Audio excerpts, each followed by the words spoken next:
الراجل العجوز اللي قدامنا دلوقتي ده يبقى اسمه ويست ماثيو سون، وده يبقى راجل جنوب افريقي ناشط بيئي من اشهر حماة حقوق الحيوان في كوكبنا اللطيف ده كله.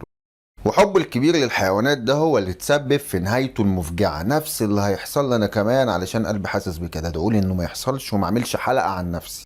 ويست ماثيو كان عنده محمية صغيرة محندقة كده على قده، وكان معروف بتفانيه في الحفاظ على الحياة البرية. لكن أكبر سبب في شهرته هو العلاقة الفريدة والرابطة القوية اللي جمعت بينه وبين نبوءتين من أندر الأسود، والكلام هنا طبعا عن الأسود البيضاء النادرة. ويست هينقذ اللبؤتين دول من الصيد والموت وهم أشبال، وهيربيهم ويهتم بيهم ويراعيهم أكتر من أولاده الأربعة.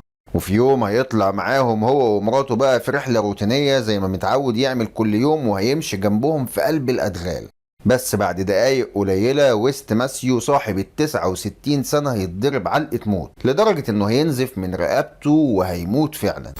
طب ايه بقى اللي خلى اللبؤات تقلب عليه بالشكل البشع ده وتبقلشه مع انهم بيحبوه ودايبين فيه دوب؟ وايه كمان حكاية الراجل اللي اللبؤات دول قتلوه برضه سنة 2017؟ وهل فعلا هم قتلوه ولا دي تلفيقة واتلبست لهم؟ لا ده احنا يلا بينا بقى من غير سسبنس كتير ندخل في المدعكة على طول، ونتعرف على الدقائق الأخيرة المرعبة لويست ماثيو سون عندما أكلته أسوده البيضاء. بس زي ما احنا متعودين صديق الإنسان قبل الكلام وجب السلام. السلام عليكم ورحمة الله وبركاته. فيديو جديد من اوعى الوحوش تبقلشك.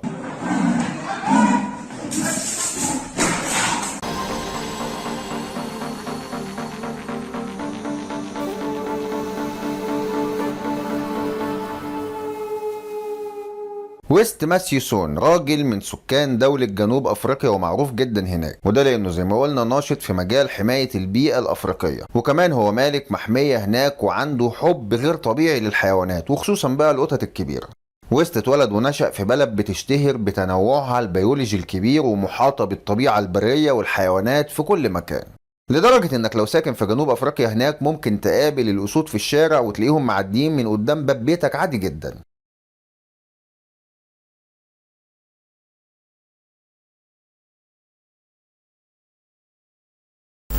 ويست قعد يستكشف الأدغال في بلده من وهو صغير لحد ما كبر واتعلم كل حاجة تخص سلوكيات الحيوانات، لحد ما بقى صاحب محمية وبقى مغرم بالأسود وبيربيهم في المحمية بتاعته. مع بداية سنة 2015 ويست ماثيو هياخد قرار هيشقلب حياته ويغيرها للأبد. قبل ما نقول بقى القرار لازم أعرفكم شوية معلومات كده على السريع عن المحميات في قارة أفريقيا العظيمة. أي محمية طبيعية في العالم بتربي حيوانات كتير جواها لسببين ملهمش تالت. السبب الأول علشان يحافظوا على الأنواع دي من الانقراض أو الضرر، وكمان علشان يعيشوهم في بيئتهم الطبيعية. والسبب التاني بقى بيكون علشان الكشات، لأن الحيوانات دي بتكون عامل جذب مهم للسياح وبيدخلوا عملة صعبة. إلا بقى هناك في قارة أفريقيا العظيمة بيكون في سبب تالت وهو أسوأهم. في محميات كتير جدا بتربي حيوانات جواها وبتراعيهم لحد ما يكبروا علشان يجي السياح ويصطادوهم ويقتلوهم. ايوه ما تستغربوش، انتوا سمعتوا صح، محمية طبيعية بتقتل الحيوانات اللي جواها. وده برضه بيكون بسبب الفلوس، لان في ناس معاتيه ومجانين بيدفعوا مبالغ ضخمة علشان الشو واللقطات اللي زي كده. وما تستغربوش برضه في محميات كتير بتعمل القرف ده وبترخصه كمان للصيادين علشان يبقى قانوني.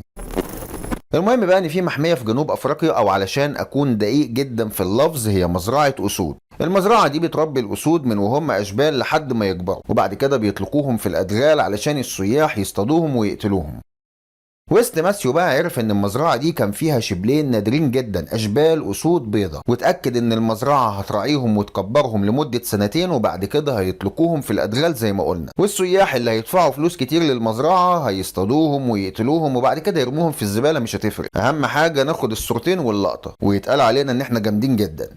ويست بقى ما قدرش يستحمل فكرة ان اسود بيضة نادرة هيحصل فيها كده وتتقتل ويتذبحوا بالمنظر ده، عشان كده قال بما ان كل اللي يفرق عند المزرعة دي هي الفلوس، دخل عليهم وقال لهم انا هشتري الشبلين دول منكم دلوقتي، وفعلا دفع الفلوس وخد الشبلين اللي كانوا لبؤتين اناث وطلع بيهم على المحمية بتاعته. ولان الراجل ده نيته كانت سليمة فربنا كرمه اخر كرم، والمحمية بتاعته بقت مشروع تجاري كبير. محمية ويست كانت موجودة في مقاطعة اسمها ليمبوبو في دولة جنوب أفريقيا بره حدود حديقة كروجر ناشونال بارك، وهناك بقى ويست قعد يراعي اللبؤتين الأشبال ويشربهم لبن ويهتم بيهم لأنهم كانوا ضعاف جدا، وسماهم بأسماء ديمي وتينر. ويست ما كانش بيروح بيته وكان بينام معاهم علشان يخلي باله منهم ويأكلهم كل ساعتين صبح وليل كأنهم عياله بالظبط ويمكن أكتر كمان. بقول لك يا محمد، انت قلت ان المحمية بتاعت عم ويست ده بقت مشروع تجاري كبير بسبب نيته الكويسة، فين التجارة في الموضوع والمكسب بقى؟ صديق الانسان المتسرع، اولا كده ما تتعصبش عليها عشان الجو حر الخلقة، انا جاي لك في الكلام اهو ما تستعجلش. اللبؤتين مع مرور الوقت كبروا شوية وتحول نظامهم الغذائي من اللبن للحوم، ولان ويست كان بيربيهم من وهم اشبال فاللبؤتين ما كانوش بيخافوا من البشر وكانوا بيلعبوا مع الاطفال والكبار. ويست كمان اتصور معاهم صور كتير ونزل الصور دي كلها على صفحاته الشخصية، والصور بقى كلها انتشرت بسرعة الصاروخ، وده كان عامل جذب كبير جدا للمحمية، والسياح بقوا بيجوا من كل مكان علشان يتصوروا ويلعبوا مع الأسود البيضاء. والأهم بقى إنك ممكن تدفع فلوس أكتر وتتمشى مع اللبؤتين في قلب الأدغال، ودي متعة مفيش بعدها متعة. بس مع مرور الوقت الشبلين الصغيرين بقوا بيكبروا بسرعة وبقوا أقوى بكتير من السنتين اللي فاتوا. سنة 2017 ديمي وتينر كانوا وصلوا لعمر سنتين وقدروا بطريقة ما إنهم يهربوا من محمية ويست ويعدوا من السياج والسور. اتنين من السكان بقى كانوا بره المحمية وبيجمعوا الحطب، وحظهم المنيل إن اللبؤتين طالعين عليهم دلوقتي. واحدة من اللبؤات جريت على واحد منهم ونطت عليه وثبتته على الأرض، واللبؤة التانية كانت واقفة جنبها بتراقب الطريق. الراجل قعد يصرخ ويطلب المساعدة من صاحبه اللي ما ترددش لثانية، وقعد يحدف اللبؤات بالحطب والحجارة علشان يخوفهم، وفعلا اللبؤتين خافوا وهربوا بسرعة وهم حاطين ديلهم بين رجليهم. الراجل السليم جرى على كابينة التليفون في الشارع وطلب الإسعاف لصاحبه علشان ييجوا ينقذوه، بس للأسف صاحبه ده كانت إصاباته صعيبة بالزاف ومتدشمل على الآخر، وكان مليان جروح في رجليه وبطنه والمعدة وصدره ورقبته، وللأسف كمان هو كان مصاب بمرض السكري وبعد يومين في المستشفى مات. ولحد النهارده الأطباء ما قدروش يحددوا إذا كان سبب الوفاة هو هجوم اللبؤات عليه أو بقى بسبب صحته ومرضه المزمن. المهم ان في الوقت ده قدر ويست ماسيو حراس المحمية انهم يقفشوا اللبؤتين ويرجعوهم للمحمية من تاني. ويست لما عرف بالحادثة قال ان اللبؤات كانوا عاوزين يلعبوا بس مش اكتر، وانهم واخدين على اللعب مع البشر، وانهم لو كانوا عاوزين يقتلوا الراجل وصاحبه كانوا عضوهم من قصبتهم الهوائية وقتلوهم في 5 ثواني بس. ديمي وتينر بقوا لبؤات قوية، وبالرغم من انهم زي ما ويست بيقول عليهم مروضين الا انهم لسه حيوانات برية خطيرة، والحادثة دي كانت المفروض تفوق ويست وتعرفه مخاطر الاحتفاظ بالحيوانات القوية وانه قاعد وسطهم كمان.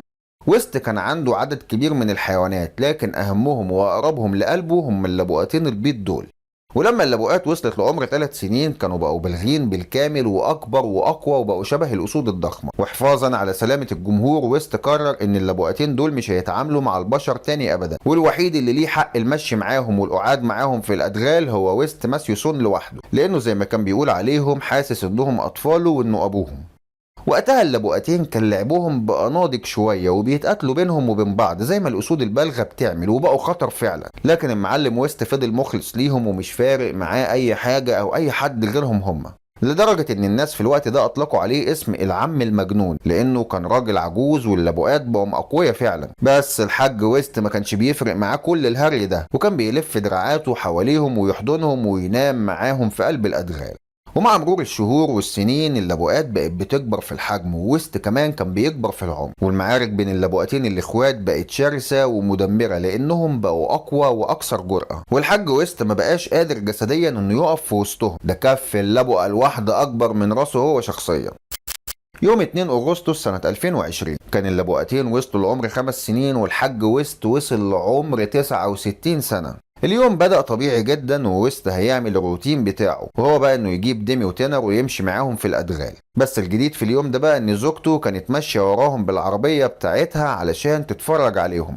السيدة جيل كانت مبسوطة قوي لانها اول مرة تشوف على الحقيقة جوزها وهو بيمشي في الادغال مع لبؤتين بيض ضخام.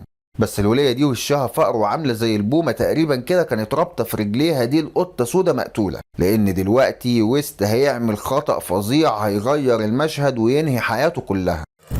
اللبؤتين زي ما هم متعودين في وسط المشي بيلعبوا مع بعض وبعد كده بيرنوا بعض علقة جامدة، وده طبيعي بيحصل في عالم الأسود كلها لأنهم في الوقت ده بيختبروا بعض من حيث القوة والمهارة أثناء القتال. يعني سلوك اللبؤتين كان طبيعي جدا لكنهم كانوا أكثر عدوانية مع بعض.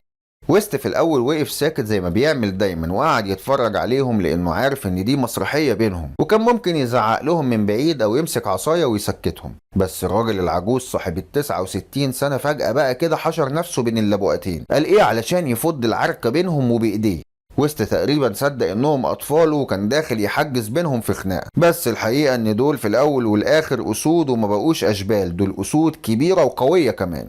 علشان كده لما دخل وسطهم واحده منهم نطت عليه هو شخصيا وركبت فوقيه، والتانيه بقى كانت بتهاجمه وبتعضه.